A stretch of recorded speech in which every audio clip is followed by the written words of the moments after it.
पुढची महत्त्वाची बातमी। भाजपचे आमदार गोपीचंद पडळकर यांनी आटपाडी तालुक्यातील पडळकरवाडी या ठिकाणी जिल्हा परिषद आणि पंचायत समितीसाठी मतदान केलं। आई हिराबाई पडळकर आणि कार्यकर्त्यांसमवेत मतदान केंद्रावर जात पडळकर यांनी आपलं मतदान केलंय। यावेळी त्यांनी जिल्हा परिषदेने पंचायत समितीसाठी मोठ्या संख्येने मतदारांना मतदान करण्याचं आवाहन केलंय।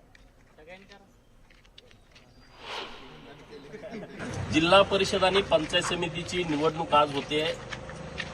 अत्यंत मोकळ्या खुल्या वातावरणामध्ये होते। माझं जन्मगाव पडळकरवाडी येथे मी माझ्या मतदानाचा हक्क बजावलाय।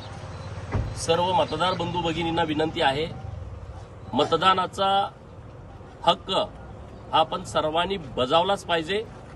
जास्तीत जास्त टक्केवारीमध्ये आपण मतदान केलं पाहिजे।